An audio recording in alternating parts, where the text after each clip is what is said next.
Ramagundam municipal corporation అభ్యర్థులను division ప్రజలు ఆదరించండి. రాష్ట్ర నాయకుడు గంట సత్యనారాయణ పిలుపునిచ్చారు.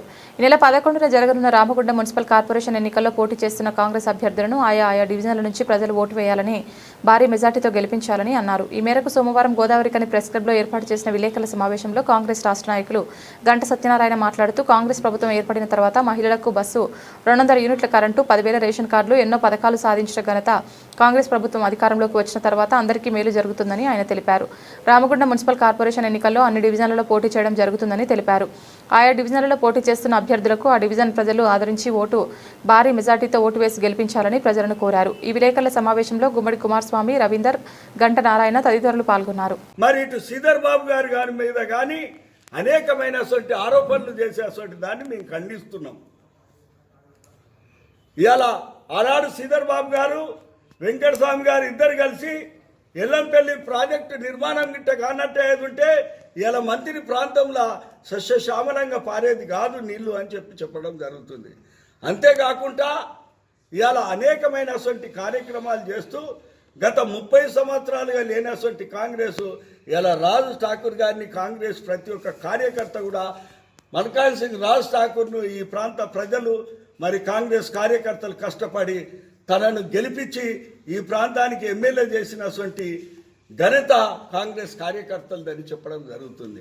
అంతేకాకుండా ఈనాడు ఈ సింగరేణి ప్రాంతంలో మరి ప్రతి ఒక్కటి కూడా అక్కడ వినోద్ గారి కాడికెళ్ళే ప్రేమ్ సాగర్, వివేక్ వెంకటస్వామి గారి కాడికెళ్ళే రాజ్ ఠాకూర్, విజయరామారావు, సొల్లు లక్ష్మణ్ కుమారు, శ్రీధర్ బాబు కాడికెళ్ళే, సత్యనారాయణ కాడికెళ్ళే ప్రతి ఒక్కరిని కూడా మరి ఈనాడు గెలిపించిన ఘనత అంటే ఈ కాంగ్రెస్ కార్యకర్తలు గెలిపించబట్టుకనే ఈ ఉత్తర తెలంగాణ ప్రాంతంలో కాంగ్రెస్ పార్టీ గెలిచింది. కాబట్టి మరి అలా తెలంగాణలో మనం ప్రభుత్వాన్ని ఏర్పాటు చేసుకొని మరి డైనమిటిక్ లీడరు రేవంత్ రెడ్డి గారు, ముఖ్యమంత్రి గారు ఈ యొక్క అప్పుల తెలంగాణను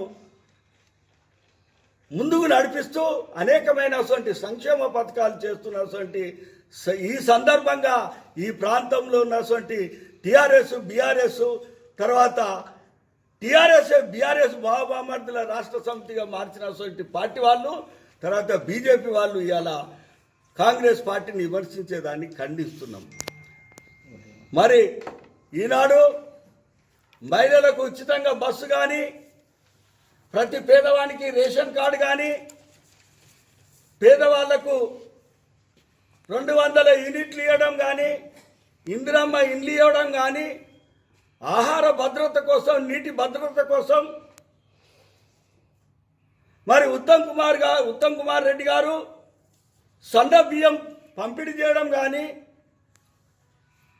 ఇట్లాంటి అనేకమైనటువంటి కార్యక్రమాలు ఈ ప్రాంతానికి ఏదైతే అభివృద్ధి అయితే బాగుంటుందని చెప్పేసి రేవంత్ రెడ్డి గారు ఇవాళ ప్రతి ఒక్కరికి విద్యా దొరకాలని చెప్పి ప్రతి జిల్లాలలో 200 కోట్ల రూపాయలతో విద్యా సంస్థను డెవలప్ చేస్తూ, వైద్యాన్ని డెవలప్ చేస్తూ మరి అనేకమైనటువంటి బట్టి విక్రమార్క గారు కూడా 26,000 కోట్ల రూపాయల మిత్తిని కూడా కేంద్ర ప్రభుత్వం దగ్గర పోయి తక్కువ చేపించుకుంటూ తీసుకుపోతుంటే అంటే వీళ్లకు ఇవాళ బీఆర్ఎస్ వాళ్ళకు బీజేపీ వాళ్ళకు కనబడతలేదా అని చెప్పి మేము ప్రశ్నిస్తున్నాం.